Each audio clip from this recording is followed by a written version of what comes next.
আসসালামু আলাইকুম, সবাইকে স্বাগত জানাচ্ছি আমার দেশ আজকের বিশ্বে। সঙ্গে আছি আমি হুমায়রা নাওজিন। শুরুতেই জানিয়ে দিচ্ছি সংবাদ শিরোনাম।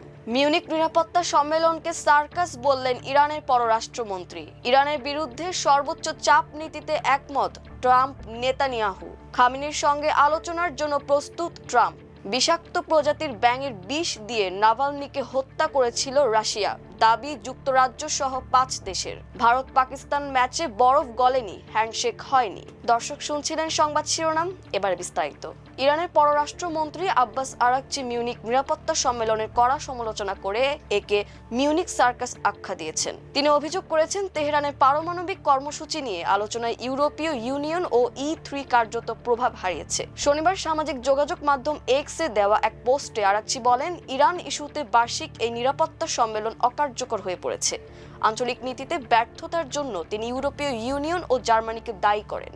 শুক্রবার শুরু হওয়া 62তম মিউনিক নিরাপত্তা সম্মেলনে 60টির বেশি দেশের রাষ্ট্র ও সরকার প্রধান এবং প্রায় 100 জন পররাষ্ট্রমন্ত্রী ও প্রতিরক্ষা মন্ত্রী অংশ নিয়েছেন। তবে ইরানি কর্মকর্তাদের সম্মেলনে যোগদানের ওপর নিষেধাজ্ঞা রয়েছে। ইরানের ওপর অর্থনৈতিক চাপ বাড়ানোর বিষয়ে একমত হয়েছেন মার্কিন প্রেসিডেন্ট ডোনাল্ড ট্রাম্প ও ইসরায়েলি প্রধানমন্ত্রী বেনিয়ামিন নেতানিয়াহু।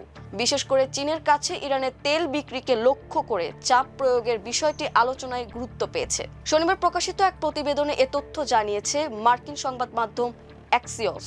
আনাদোলু এজেন্সির এক প্রতিবেদনে বিষয়টি সম্পর্কে ব্রিফ করা 2 মার্কিন কর্মকর্তার উদ্ধৃতি দিয়ে বলা হয়েছে, গত বুধবার হোয়াইট হাউসে ট্রাম্প ও নেতানিয়াহুর বৈঠকে এ বিষয়ে সমঝোতা হয়। এক জ্যেষ্ঠ মার্কিন কর্মকর্তা বলেন, আমরা ইরানের বিরুদ্ধে সর্বোচ্চ চাপ প্রয়োগে একমত হয়েছি, বিশেষ করে চীনের কাছে ইরানি তেলের বিক্রির ক্ষেত্রে। তবে লক্ষ্য অর্জনের পদ্ধতি নিয়ে 2 নেতার মধ্যে কিছু মতপার্থক্য দেখা যায়। নেতানিয়াহু ট্রাম্পকে বলেন, ইরানের সঙ্গে একটি নির্ভরযোগ্য চুক্তি সম্ভব নয় এবং তেহরান তার লঙ্ঘন করতে পারে। অন্যদিকে ট্রাম্প মনে করেন কূটনৈতিক সমাধানের সম্ভাবনা রয়েছে। মার্কিন কর্মকর্তাদের মতে ট্রাম্প বলেছেন, দেখা যাক এটা সম্ভব কিনা, চেষ্টা করে দেখা যাক। মার্কিন পররাষ্ট্রমন্ত্রী মার্কো রুবিও বলেছেন, ইরানের সর্বোচ্চ ধর্মীয় নেতা আয়াতুল্লাহ আলী খামেনির সঙ্গে আলোচনায় বসতে প্রস্তুত যুক্তরাষ্ট্রের প্রেসিডেন্ট ডোনাল্ড ট্রাম্প। তেহরানের সঙ্গে চুক্তি করতে মার্কিন প্রেসিডেন্ট আগ্রহী বলেও জানান রুবিও। সংবাদ মাধ্যম ব্লুমবার্গকে দেওয়া সাক্ষাৎকারে রুবিও বলেন, আমি এমন একজন প্রেসিডেন্টের অধীনে কাজ করি যিনি যে কারো সঙ্গে দেখা করতে ইচ্ছুক। আমি নিশ্চিতভাবে বলতে পারি যে যদি আয়াতুল্লাহ খামেনি আগামীকাল বলেন তিনি ট্রাম্পের সঙ্গে দেখা করতে চান, তাহলে প্রেসিডেন্ট রাজি হবেন। কারণ হিসেবে রুবিও বলেন, প্রেসিডেন্ট ট্রাম্প মনে করেন আলোচনার মাধ্যমে বিশ্বের সমস্যা সমাধান করা সম্ভব। রাশিয়ার বিরোধী নেতা অ্যালেক্স নাভালনিকে এক ধরনের বিষাক্ত প্রজাতির ব্যাঙের বিষ দিয়ে হত্যা করা হয়েছিল বলে দাবি করেছে যুক্তরাজ্য সহ 5 ইউরোপীয় দেশ। গতকাল শনিবার এক বিবৃতিতে এমন দাবি করেছে তারা। রাশিয়ার প্রেসিডেন্ট ভ্লাদিমির পুতিনের একজন কট্টর সমালোচক ছিলেন নাভালনি। 2024 সালের 16 ফেব্রুয়ারি সাইবেরিয়ার একটি কারাগারে নির্জন প্রকোষ্ঠে মারা যান তিনি। তার বয়স হয়েছিল 47 বছর। রুশ কর্তৃপক্ষ তখন বলেছিল কারাগারে স্বাভাবিকভাবে মৃত্যু হয়েছে নাভালনি। তবে পরিবার ও সমর্থকেরা অভিযোগ করেন কারাগারে নাভালনিকে হত্যা করা হয়েছে। নাভালনির দেহে পাওয়া উপাদানের নমুনা বিশ্লেষণ করে এবার যুক্তরাজ্য, সুইডেন, ফ্রান্স, জার্মানি ও নেদারল্যান্ডস ওই ঘটনার জন্য ক্রেমলিনকে দায়ী করেছে। গতকাল মিউনিক নিরাপত্তা সম্মেলনে দেওয়া বক্তব্যে ব্রিটিশ পররাষ্ট্রমন্ত্রী ইভেট কুপার বলেন, রাশিয়ায় বন্দী অবস্থায় নাভালনির ওপর এ বিষ প্রয়োগ করার প্রয়োজনীয় সামর্থ্য, উদ্দেশ্য ও সুযোগ সব শুধু রুশ সরকারেরই ছিল। এবার খেলার খবর, ক্রিকেট।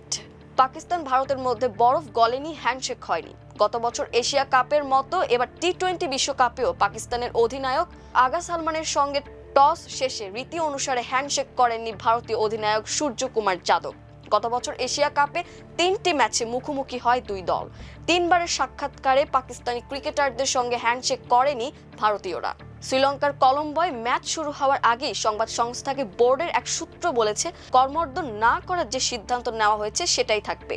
গতকাল রোববার হাত মেলাবেন কিনা এমন প্রশ্নের জবাবে সূর্যকুমার বলেছিলেন, 24 ঘন্টা অপেক্ষা করুন। আমরা এখানে ভালো ক্রিকেট খেলতে এসেছি, ওই ব্যাপারে পরে সিদ্ধান্ত নেব। আপাতত ভালো করে খাবো, ভালো করে ঘুমাবো, তাই 24 ঘন্টা অপেক্ষা করতেই হবে। একই প্রশ্নের উত্তরে পাকিস্তানের অধিনায়ক আগা সালমান বলেছিলেন, দেখাই যাক কাল কি হয়, তবে ম্যাচটা যেন সঠিক মেজাজে খেলা হয়। আমার ব্যক্তিগত মতামতের কোনো অর্থ নেই। অতীতে যেভাবে ক্রিকেট খেলা হয়েছে সেভাবেই খেলা উচিত।